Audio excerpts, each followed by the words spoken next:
I'm Theron Ramacharaka.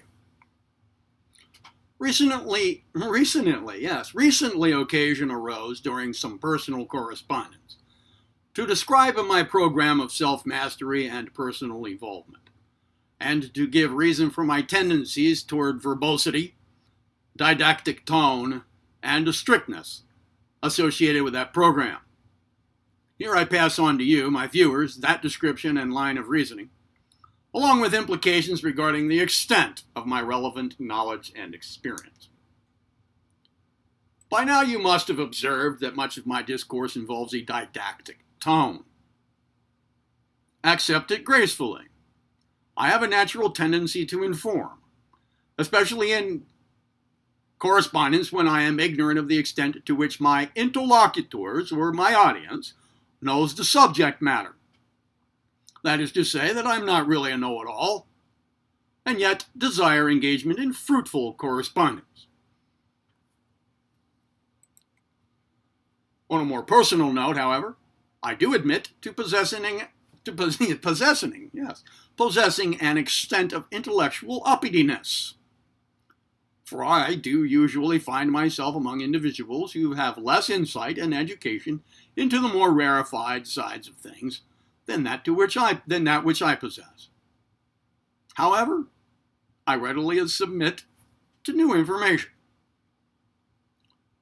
You will have also noted by now that I tend toward detailed explanations, such as this one. Sometimes it goes further in that direction than expected by others, I think. I have learned that this is better than just raising more questions due to an initial lack of detail. A bit more energy output at the front end, to conserve it at the back end, laying out relevant information the first time around, albeit at the risks of tediousness and overkill. I hope that makes some sense. Lastly, I really love it when something I have stated or some way that I have stated it turns on a light for somebody else. If that happens, then the risks, tediousness, and overkill were well worth it. The material that I post on my channel pretty much involves the extent of my knowledge, with some exceptions. And by all means, I do not speak in my videos about matters over which I have uncertainty, unless I state my uncertainty. And there are, of course, some things over which I have certainty, but about which I do not speak.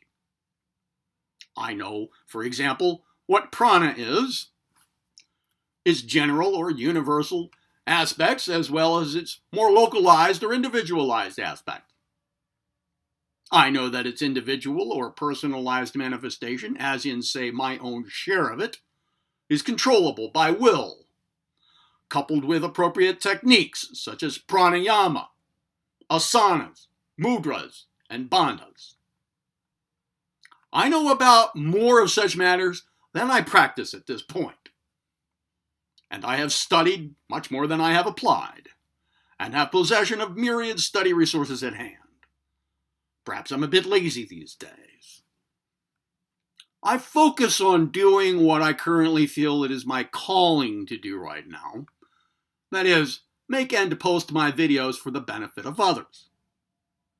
My expertise lies in providing one-on-one guidance for those who ask for it, if I find that they vet appropriately. I have developed an intensive self-mastery and personal evolvement program over the last 15 years. It takes about a year for a person to get through.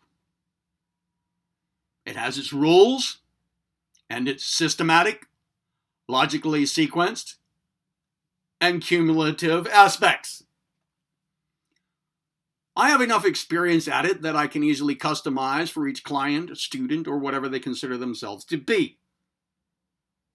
A few of its main thrusts are the establishment of true selfhood, and what I call core control, that being self-mastery with the true self or true ego as the conscious core of self-control, and the decrystallization of false ego as an object of self-identity.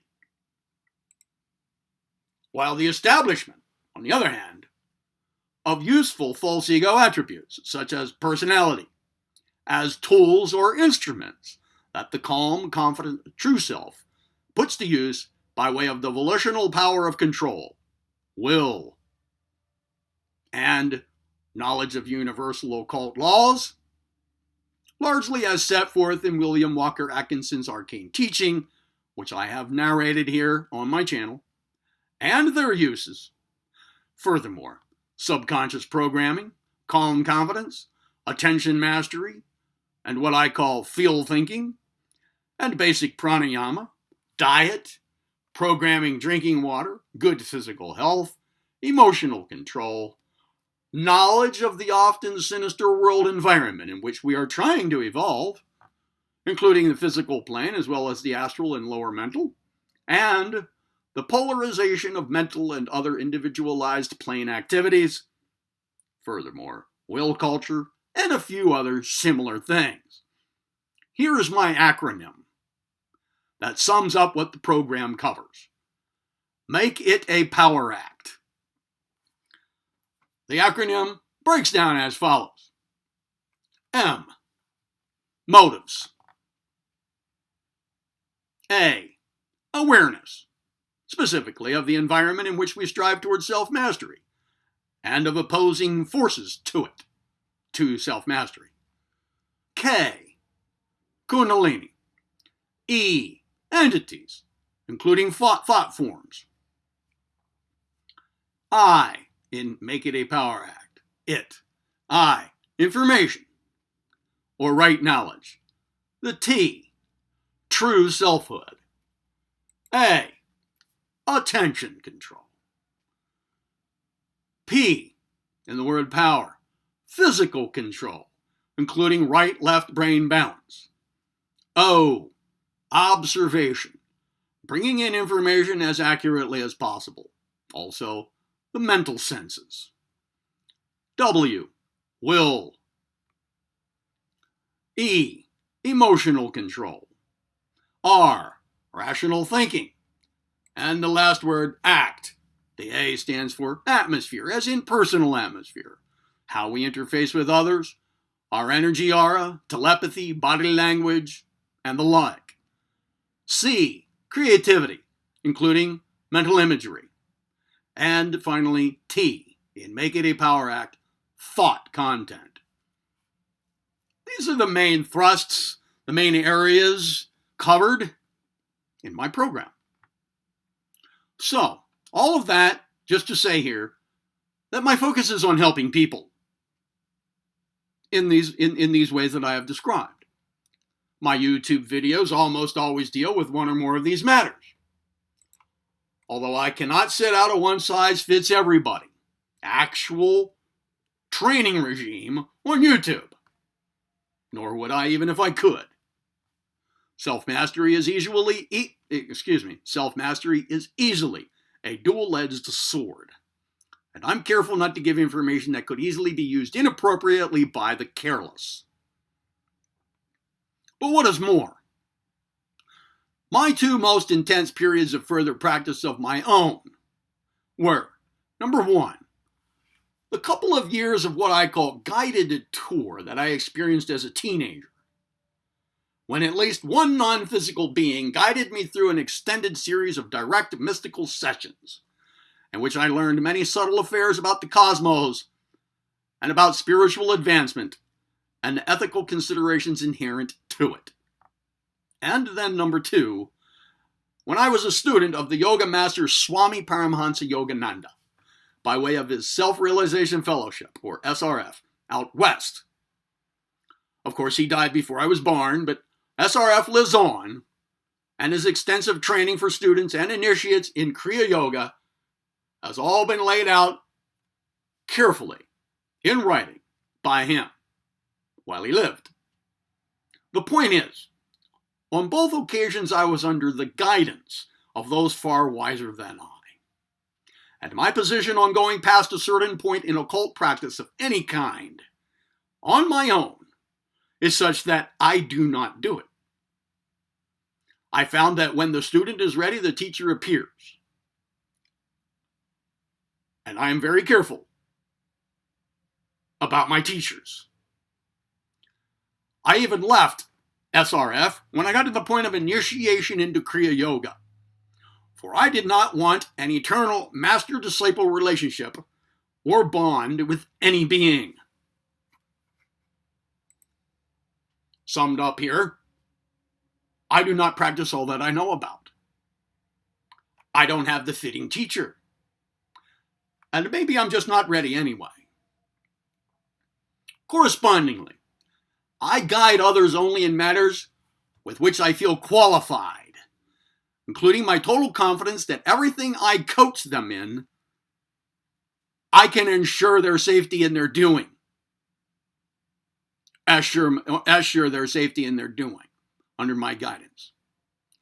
And just to make sure that even they are staying right on track ethically and otherwise, I consider all aspects of my training and communication with them to also serve as tests that they must pass. That is the way my former, what I called guided tour, worked. One aspect of the ongoing test that my clients must endure is such that they must follow every bit of instruction to the letter. And I know it if they don't. For example, a method that I chose for one client involved giving him more what I call cognitive instruction as opposed to practical instruction, which is the working part of the instruction, although the way I set it up, the cognitive is part of the practical anyway, more than he could consciously handle every day. What some might call verbosity. There were reasons for this method. One of them was that I needed to get his left and right brain hemispheres balanced with one another. He was way too left brain heavy. Another reason was that he had trouble just sticking to the program as I had set it out. I had instructed him that the entire program involves no strain, and also that he must follow every bit of instruction,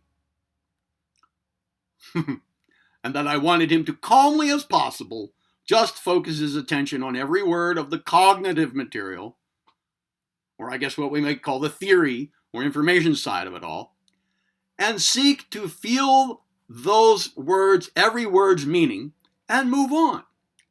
One time through and then put it down. That's it.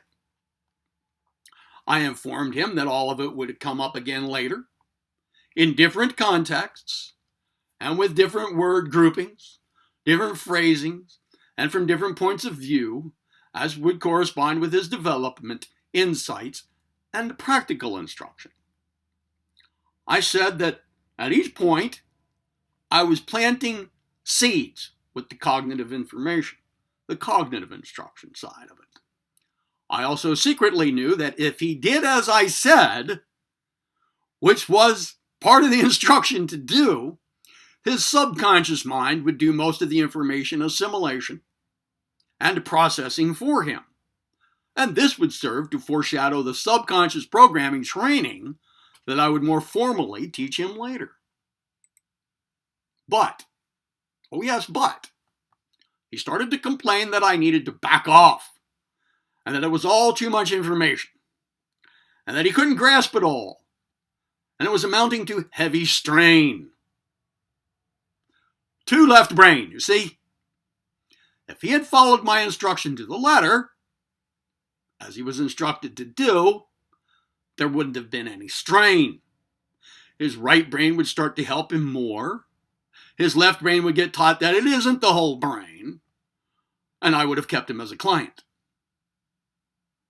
He did not follow instructions well. That's the point. And I knew it.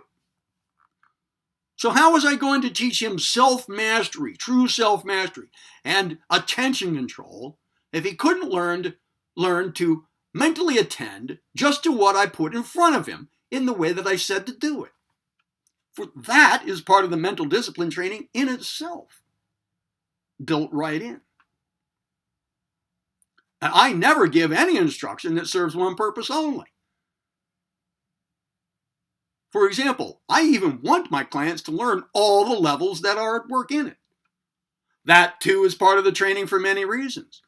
One of which In this particular case, learning all the levels that work at one time is one of which is to experience the subtle energy changes that take place when the universal law of analogy is at work.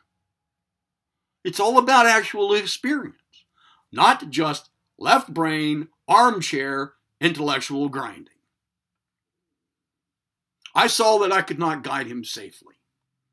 He was out to break his mind when he thought he was out to train it. It's sort of like, if you don't eat your meat, you can't have any pudding. How can you have any pudding if you don't eat your meat?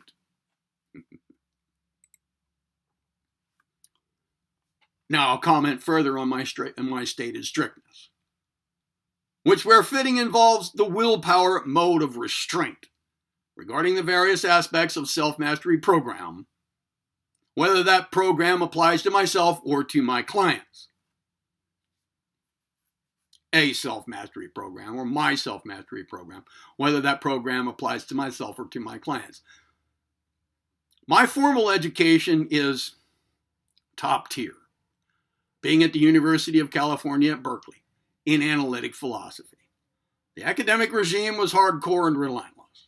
It was brutal. If a student wasn't scholar material, he had 4 options. Those being, become such material in a hurry, jump off the clock tower, fail, or quit. I squeezed my brain cells, sought to feel everything taught to me, and became said material in a hurry. And I decided that bona fide personal development must have its rigors and its rules. I also internalized a teaching style that is in part personal legacy passed to me from UC Berkeley. If I have a student in either an academic or a self-mastery personal involvement track, I am friendly, informative, precise, helpful, concerned. I speak toward the easy formation of mental images, am multi-level with respect to information, am intuitive. I assign work that requires the employment of the rudiments of creative thinking, analysis, synthesis, and requires breaking through current aptitude confines and perseverance. And I test comprehensively, and such that new insights must form, and grade or assess performance unforgivingly, but then provide copious feedback and redirection. Additionally, I was a 4.0, that is top eval score, sailor in the United States Navy, educated and trained in surface ship weapon system firing control. Again, the schooling was brain squeezing, and no tolerance existed for any trace of slack in military bearing or in any other area of performance. And I'm plenty familiar with old school yogic discipline and training. The client I had and then let go, the one I mentioned, had it easy no matter what he thought of my methods.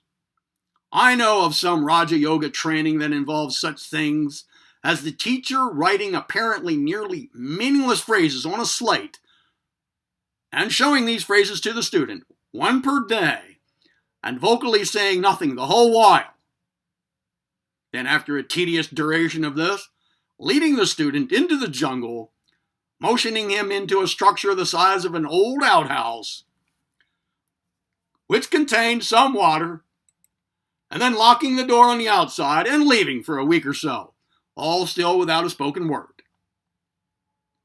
The student then has nothing to observe in the little dark place but his own mind, which itself goes through about every psychological torment and breakdown known, until all that is left that makes any sense at all, suddenly makes any sense at all, are the very phrases written on that damn slate by his teacher who put him in that dark, uncomfortable, and accursed box. Suddenly they make sense and consume the student's attention. and form the grounding for a newly structured mental landscape.